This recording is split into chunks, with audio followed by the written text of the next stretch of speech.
Yeah, it seems like Red and Blue is still very concerned with that Banshee harass. They spent a lot of money on towers, proton cannons, and a mothership now. Um, I think those days are done. I don't know if any more harassing will take place, and I don't know if Red will be able to. Yeah, he looks like he will be able to maintain this expansion at least for the time being.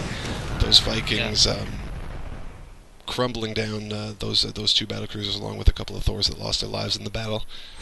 Yeah, Vikings and siege tanks both owning ground and air respectively, and with the assistance of that missile turret, the battle cruisers did not stand a chance. They will hold this expansion.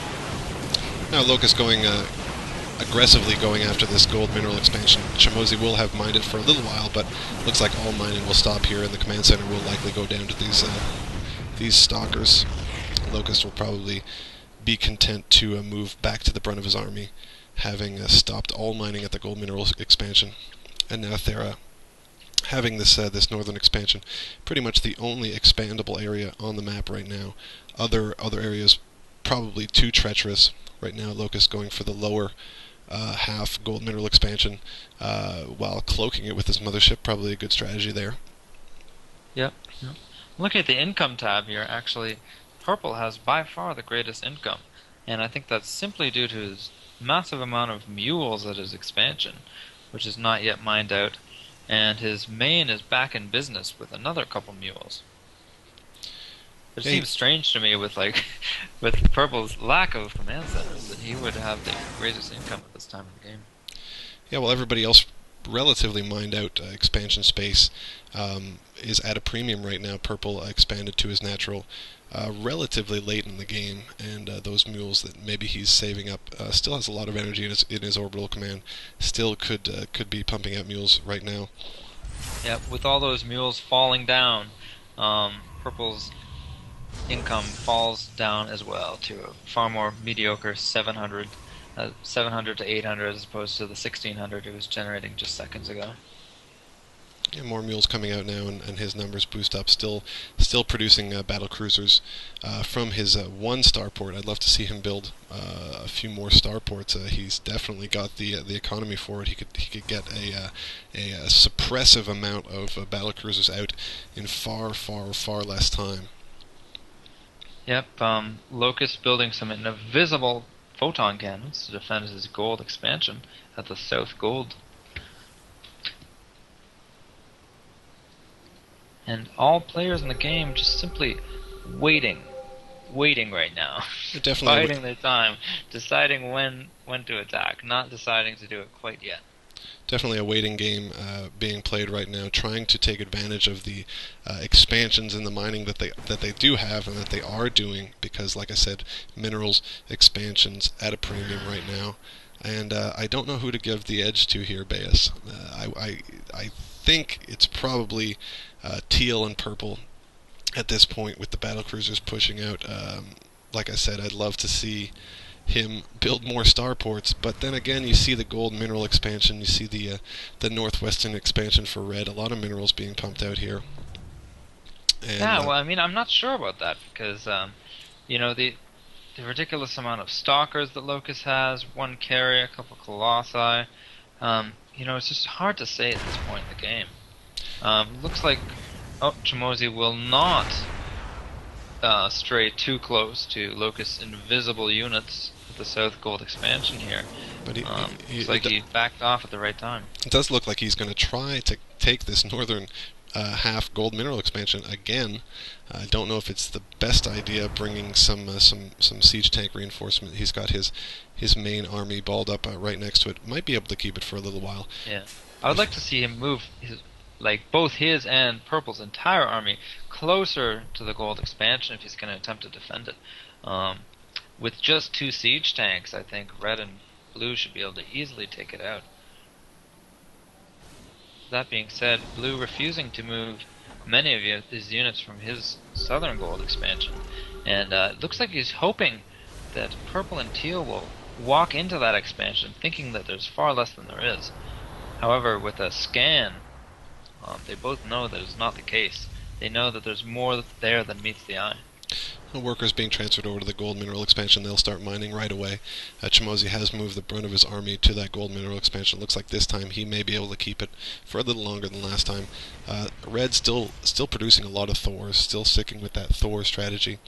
Yeah, Red also has a lot of Vikings. So it looks like these battle cruisers, if Red micros properly, he should be able to take them out quite easily. Mental Hawk moving his battle cruisers back to his main.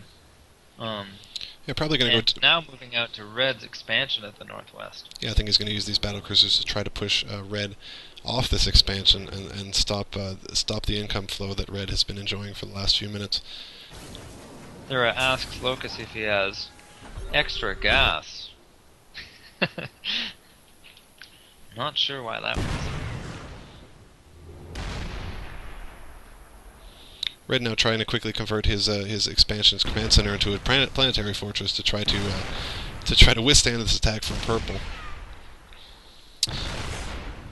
Really limited AA here, but he's going to send more Thors. In fact, he's going to send his whole army up to this expansion.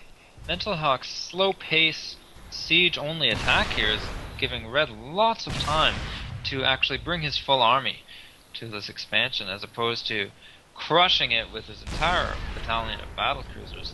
He chose to slowly siege it down.